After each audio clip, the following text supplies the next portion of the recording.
नमस्कार, मी शामराव मुकाशी. प्रत्येकानं हा व्हिडिओ पूर्ण ऐका आणि लगेच शेअर करा. रिक्षा टॅक्सीवाल्यांनी तर तुम्ही जरूर ऐका. वसई विरार महानगरपालिका ते मधील रिक्षावाल्यांनी तर जरूर पूर्ण ऐका. आता मीटर हे चालू ठेवावं लागतं. मीटर जर बंद असेल आणि मीटरचं जरी सील नसलं तर RTO अधिकारी, वाहतूक अधिकारी हे कारवाई पक्की आहे, हे मात्र लक्षात ठेवा. व्यवसाय हा मीटरनंच करायचा असतो. शासन भाडं ठरवून देतं.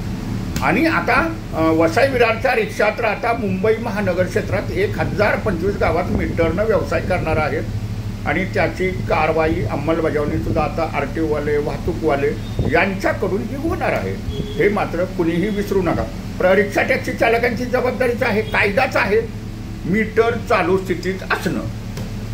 आता बघा, ह्याच्यात RTOवाले, वाहतूकवाले बिनकामाचं मग ते तकलीफ देणार, पण रिक्षा चालकांनी सुद्धा कायदा स्वीकारला पाहिजे आणि मीटरनं व्यवसाय केला पाहिजे. मीटर चालू स्थितीत ठेवावंच लागतं आणि शासन मीटरप्रमाणेच भाडं प्रवाशांना द्यायला सांगतं. आता वसई विरार महापालिकेतील रिक्षा चालकांच्यासाठी लवकरच आता RTO कार्यालयातून सुद्धा मुक्त संचाराचं परवानगी पत्र मिळणार आहे. ते परवानगी पत्र असलं की त्या परवानगी पत्रात किती महापालिका लिहिले, त्या महापालिकेत मीटरनं व्यवसाय करायचे आहेत. मुंबई आहे, कल्याण आहे, मीरा भाईंदर आहे, ठाणा आहे, नवी मुंबई आहे, ठाणे महापालिका आहे, इकडे वसई विरार महापालिका आहे, कर्जत आहे, खोपोली आहे, अलिबाग आहे आणि पेण नगरपालिका लिहिलेलं आहे. परवानगी पत्र हे प्रत्येक रिक्षा टॅक्सी चालकांना गाडीत ठेवायचं आहे. सगळे RTOवाले देतात. रिक्षा चालकाची, टॅक्सी चालकाची जी जबाबदारी आहे ते परवानगी पत्र गाडीत ठेवायचं. एका नगरपालिकेतील रिक्षा दुसऱ्या महानगरपालिकेत मीटरनं व्यवसाय करणार आणि मीटर हे चालू ठेवावं लागतं. प्रवाशांना नाराज करू नका. मीटरनं अगदी वसई विरारच्या रिक्षा चालकांनी सर तुम्ही ठाण्यात दिवसभर मीटरनं व्यवसाय करा, मुंबईत करा, मीरा भाईंदरमध्ये करा. तुम्हाला प्रवासी कुठं चला म्हणाल तिकडे जायचं.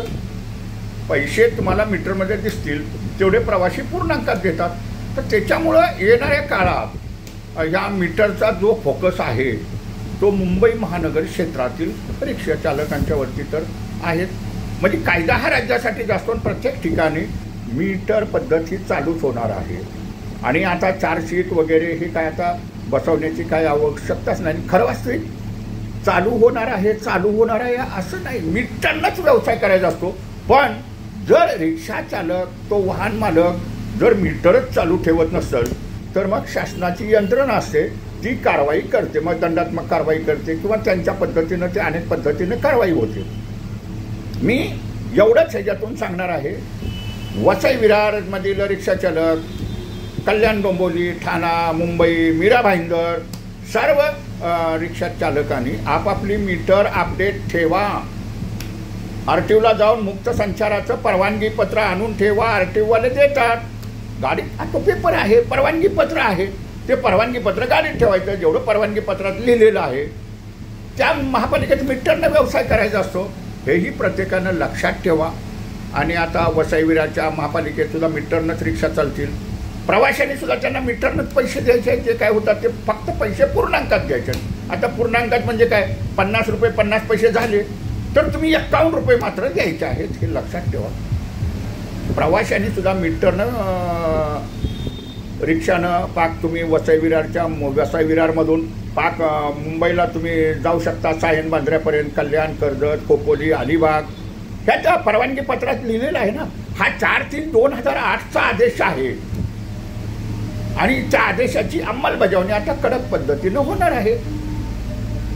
तर प्रत्येक रिक्षा टॅक्सी चालकांनी आपापले मीटर चालू करा. व्हिडिओ पूर्ण ऐकत जावा, पूर्ण ऐका, एकमेकाला शेअर करा की जेणेकरून तुमचा व्यवसाय वाढेल, प्रवासी नाराज होणार नाहीत आणि रिक्षा चालकांना सुद्धा आता मीटरनं व्यवसाय केला पाहिजे. करणं ही काळाची गरज आहे. जर प्रवासी तुम्हाला पाक इथून जर तुम्हाला प्रवासी कल्याण, कर्जत, खोपोली, नवी मुंबईचे मीटरनं तुम्हाला इथून जर जाग्यावरनं वसई विरारमधनं प्रवासी मिळत असतील तर यातूनही तुम्हाला मिळतातच ना. व्यवसाय करायचा असतो, हेही मात्र रिक्षा टॅक्सी चालकांनी लक्षात ठेवा.